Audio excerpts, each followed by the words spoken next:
Okay, as we look at the Ephesians passage, I'm not going to take the time to read all of this for you, but I just want to take a couple of minutes to point out a couple things. This is the passage I went over on Wednesday night with them, and it's I love it because I mean this is what I went over, and a lot of what is in this. Like I didn't read this lesson um, before I prepared my sermon, but obviously we have the same spirit. So as Scott and Linda were writing out this lesson, they're the Spirit speaking to them the same things He was speaking to me as I was preparing my sermon. So just on a side note, I love that. Um, but some of the things that I did not bring out on Wednesday night that I think are very, very important to bring out is especially there in question number 2. What does headship in a marriage look like? What are the roles and behaviors? Obviously, a husband has to know what it means to submit before he can be that example for his wife. Sorry about that. Um, the the fact that he is submitting to Christ then shows her the example of submitting to Him. And if he doesn't give her that example, then that very much is on him. Because if it's proper for a husband to give that example to his wife and he does not do it, if he abdicates that role, then I believe that's even he's even going to give an account as to why he did not instruct by example his wife in how to submit. But one thing, the question number 2 is really key. What does headship look like in a marriage? That one. And then also, what are the roles and behaviors? Well, I believe that what it's talking about here is that whenever a husband loves his wife sacrificially, it's so important that we do bring out what they have put in the lesson here, is that it's not to his detriment.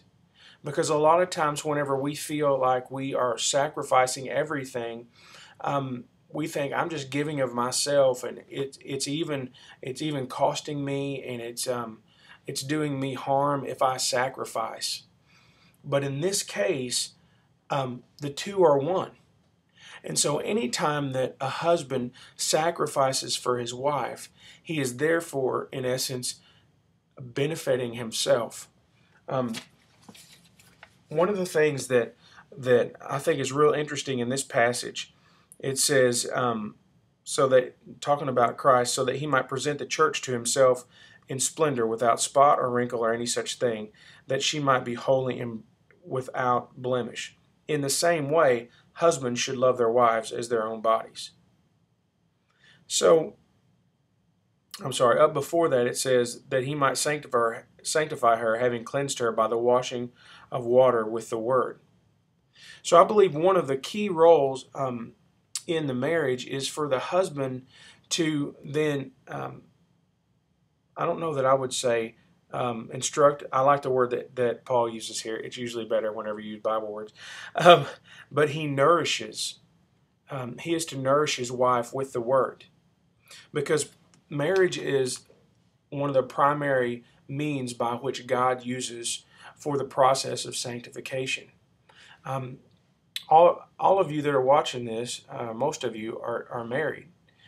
We've got a few apprentice teachers that are not married, but most of you that are watching this are married, and it's important to understand that in this, as you grow together, Christ is using your relationship to make you more like Him.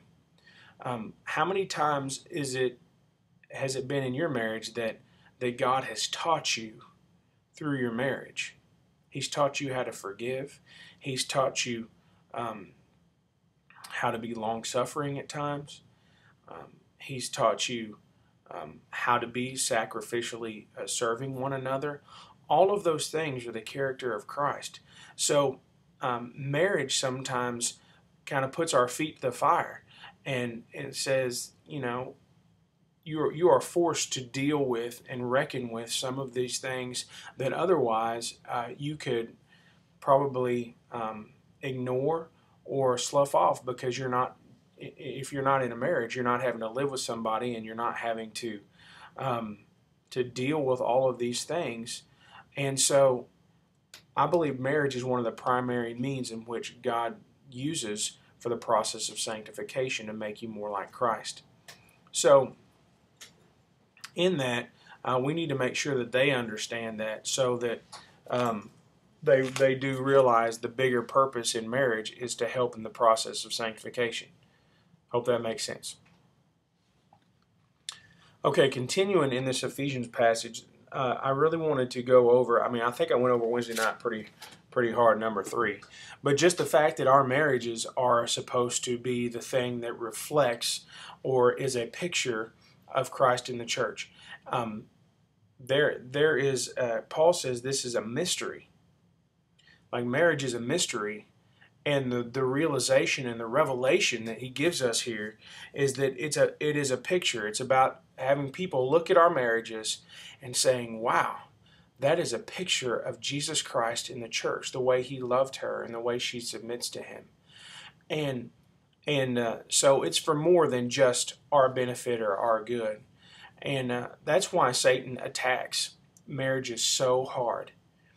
Is not just because it is, the primary unit of society, although it is that. It's the fact that it is a living, breathing picture of Jesus Christ in the church. And anything Satan can do to skew or tear down the picture of Christ in the church, the thing that would lead other people to Christ, he's going to do, because he doesn't want anybody going to Christ. And so even as we look at our marriages as adult leaders, we need to make sure that they are a proper picture of what a marriage is supposed to be. Because, like it or not, there's a lot of students that we deal with every day that we're the only ones they're getting their cues from and what a proper marriage should look like.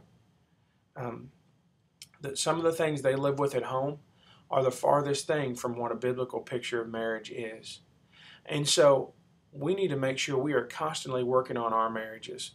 And that leads me into number 4, the practical application of this purpose.